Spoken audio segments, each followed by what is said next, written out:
You told someone about something you were working on, not bragging. You were excited, maybe nervous, and you just wanted to share it with someone you trusted, someone close, and their reaction wasn't what you expected. Maybe they went quiet. Maybe they changed the subject. Maybe they smiled, but something in their eyes was off. Or maybe they said something small, so small you couldn't even call it out, but it stayed with you for days. And you've been trying to figure out if you're crazy ever since. You're not crazy. What happened to you has a name, and the Stoics understood it better than anyone alive today. This video isn't about toxic people. It isn't about cutting people off or becoming cold or treating everyone in your life like a threat. This is about something much more specific and honestly much more uncomfortable to talk about, because the people I'm referring to today aren't your enemies. They're not strangers. They're people who love you, or at least believe they do. They're people who've been in your life for years, maybe your whole life, and that's exactly what makes this so hard. Today, we're going to talk about what the Stoics called the discipline of attention. Not just attention to what happens around you, but attention to who you let into your inner world, what you share, with whom, and when. If you've ever felt like certain relationships were quietly draining something from you without you being able to explain exactly how, stay with me, because I think by the end of this, something is going to click. Subscribe to the channel if you're new. We use Stoicism here not as philosophy for philosophers, but as a practical tool for real life. That's what we do. Now, let's get into it. Here's the assumption most of us grew up with. The people closest to me want what's best for me. It sounds so obvious it almost feels wrong to question it. Of course they do. They're family. They're your oldest friends. They've been there through everything. And here's the thing. I believe that's mostly true. I genuinely do. But here's what that belief misses. Wanting what's best for you and feeling comfortable when you start getting it, those are two completely different things, and almost no one talks about that gap. Think about it like this. Imagine you grew up in a house where the ceiling was at a certain height. Everyone who lives in that house knows that height. They've adjusted to it. They've learned how to exist in that space. Now imagine you start growing taller. Nobody in that house means you any harm. But every time your head gets closer to that ceiling, every time you start taking up more vertical space than they're used to, something shifts. Not consciously, not maliciously, but the dynamic changes. Because your growth requires them to see the ceiling differently. And sometimes people aren't ready for that. That's not evil. It's not betrayal. It's just human. But here's what you need to understand. That discomfort they feel, the subtle kind, the kind they might not even admit to themselves, that discomfort has a way of expressing itself. In small comments, in lukewarm enthusiasm, in the kind of silence that weighs something. And if you're sensitive, and most people who are building something real are sensitive, you feel all of it, even when you can't explain it, even when you'd sound paranoid trying to. The philosopher Epictetus said something I keep coming back to. He is a wise man who does not grieve for the things which he has not, but rejoices for those which he has. Now, on the surface, that sounds like advice about gratitude. But underneath it is something sharper. Most of what disturbs your peace doesn't come from external events. It comes from how you respond to the reactions of others. And when you're building something, a business, a skill, a new version of yourself, and you share that with someone who isn't ready to see you differently, you've just handed them the key to your peace, willingly. That's what we're going to stop doing. Let me tell you about someone I'll call Marcus. Marcus had spent years working a job he hated. Good salary, respected by his co-workers, stable, and completely, quietly miserable. He started learning something on the side, something he actually cared about. He didn't tell anyone at first, he just worked. He studied at night, he practiced on weekends. And slowly, he started to get good. The first time he shared it, with a close friend he'd known since college, the friend said, "That's cool, but don't you think that market's kind of saturated?" He kept going. He told a family member. The response, "Just be careful. You don't want to lose what you already have." He kept going. He told someone else he trusted. This person said nothing negative at all, just nodded, smiled, and then, somehow, whenever they were in a group setting, subtly changed the subject before Marcus could finish a sentence about it. He kept going, but something was happening inside him. A slow erosion, not from the work itself. The work was actually going well, but from this constant mismatch between what he was feeling and what was being reflected back to him. Here's what nobody told Marcus. He wasn't dealing with bad people. He was dealing with a pattern. The pattern looks like this. Someone in your life has a fixed image of who you are. That image was formed over years. It's not mean-spirited, it's just stable, settled.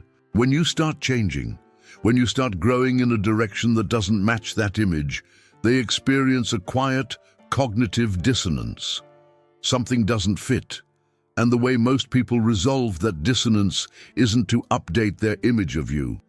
It's to gently, unconsciously, pull you back toward the version of you they're comfortable with. They're not trying to sabotage you, but the effect is the same. Marcus eventually figured this out, not because someone told him, but because he started paying attention to a simple thing. How do I feel after I talk to this person about what I'm building? Not during the conversation. After. If the answer was consistently smaller, uncertain, a little deflated, he learned to stop feeding that conversation. That's not coldness, that's wisdom. The Stoics had a name for this kind of attention. They called it prosoche, self-observation. The practice of watching your inner responses, not to judge them, but to understand them, to see clearly what nourishes you and what diminishes you. It's one of the most underrated practices in all of Stoic philosophy, and almost nobody in the modern world teaches it. Now, at this point, if you've heard anything about Stoicism, you might be expecting me to say, stop caring what people think, detach from external validation. The opinions of others are outside your control, therefore irrelevant, and that's partially right. But it's also a surface-level reading that misses something crucial. Here's what actually happens when you genuinely don't care about anyone's opinion. You become unreadable, unadaptable. You lose the signal in the noise. Because here's the truth.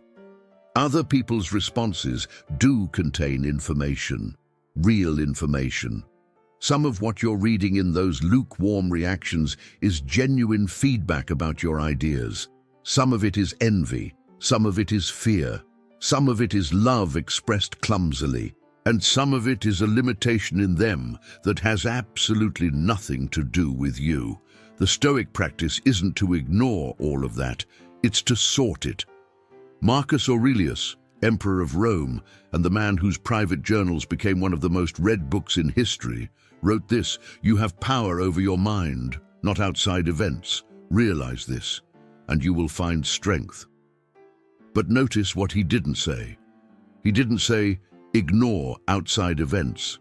He said your power is in the mind, in how you interpret, in what you let in what you choose to act on. This is the distinction I want you to hold on to. There's a difference between being open to people and giving people access. Being open means you're honest, you're present, you're not hiding. It means you engage genuinely. Giving access means letting someone into the space where the work is still becoming, the space where your confidence is still forming, where the idea is still fragile, where you as a person are still mid-transformation. That second space? You don't owe that to everyone, even people who love you. Think of it like a garden. You can invite someone into the garden when the flowers are blooming and everything is beautiful and the harvest is ready. That's sharing. But while the seeds are in the ground, while the roots are forming, not everyone gets to walk through that garden. not because you're hiding it, but because some footsteps do damage that you won't see until it's too late. That's curation, not secrecy. Curation. And here's what makes this Stoic at its core. It's not about protecting yourself from pain. It's about protecting the work, about honoring the thing that's growing by giving it the conditions it needs to grow. That's a completely different motivation, and it produces a completely different version of you. I know what some of you are thinking right now. Okay, but isn't this just a sophisticated way of being closed off, of using philosophy to justify keeping everyone at arm's length? That's a fair pushback, and I want to take it seriously. Because yes, there are people who use this idea as an excuse, who use protecting their energy as a way of never being vulnerable, never being accountable, never being part of something bigger than themselves, who confuse curation with isolation. That's not what this is. But because you feel different after you talk to them, more energized, clearer, more yourself. The Stoics believed that human beings are fundamentally social creatures. Seneca wrote extensively about friendship, real friendship, as one of the highest goods a person can experience. He said, "Friendship is always advantageous, but love sometimes injures." What he meant is this: love alone is not enough to make someone the right audience for your becoming. Some people love you and still, through no fault of their own, diminish what you're building every time you invite them into it. Loving someone and curating your access to them can coexist. They are not opposites. So what does this look like in real life? Not as a philosophy, as a practice. First, start paying attention to the after. Most people evaluate a conversation during the conversation. They're looking for obvious signs. Did they seem interested? Were they supportive? But the real signal comes afterward. How do you feel an hour later? The next morning? Do you feel expanded or contracted? More certain or less? That data is more reliable than anything that happened in the room. Second, stop treating announcements as connection. This is subtle, and it matters. A lot of us share things not to connect, but to feel more real about them. We announce our plans because it makes them feel more official, more committed. But here's the problem. When you announce something to someone who isn't the right audience and they respond poorly, it doesn't just hurt your feelings. It plants a doubt in the exact same soil where your idea was trying to take root. The Stoics would say, do the work in silence. Let the results speak. Share selectively, and only when the sharing adds to the work, rather than relieving a need for validation. Third, distinguish between proximity and trust. This is probably the most important distinction in this entire video. Proximity means you've been around someone for a long time. You know their history. They know yours. There's familiarity. Trust means something different. Trust means they've demonstrated, through action over time, that they can hold what you give them without using it against you, consciously or not. Proximity doesn't create trust. Time doesn't create trust. Only demonstrated response patterns create trust. You learn a person's response patterns by observing over time how they react to other people's growth. What do they say about your mutual friends when those friends succeed? How do they talk about people who've taken risks? What's their default reaction when someone in their orbit starts becoming something new? Watch carefully and believe what you see. Here's the thing nobody tells you at the end of videos like this. The hardest part isn't identifying the patterns. It isn't even adjusting who gets access to what. The hardest part is accepting that this doesn't mean those relationships are broken. It just means they're real. Real relationships have limits. Real people have blind spots. Real love doesn't always translate into the right kind of support for the specific thing you're building right now. And you can hold all of that at once. You can love someone and protect the seeds. You can stay connected without handing over the garden. The Stoics called this amor fati, the love of your fate. The acceptance of things exactly as they are, without the need to distort them into something more comfortable. The people in your life are exactly who they are, and you, right now, are exactly who you are. Someone in the middle of becoming something. Those two facts don't have to be in conflict. You just have to be wise about what you share when you share it, and with whom. That's not coldness, that's clarity. Before you close this video, I want you to sit with one question, not about someone else, about you. Is there something you're building, something you care about, that you've been sharing with the wrong audience? Not because they're bad people, but because the pattern of their response has been quietly costing you something you didn't realize you were spending. If that landed for you, leave a comment. Tell me what you're protecting right now, and if this video gave you something useful, share it with someone who's in the middle of building. They need to hear this more than most. Subscribe if you're new.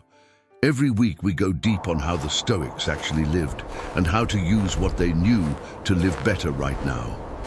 I'll see you in the next one.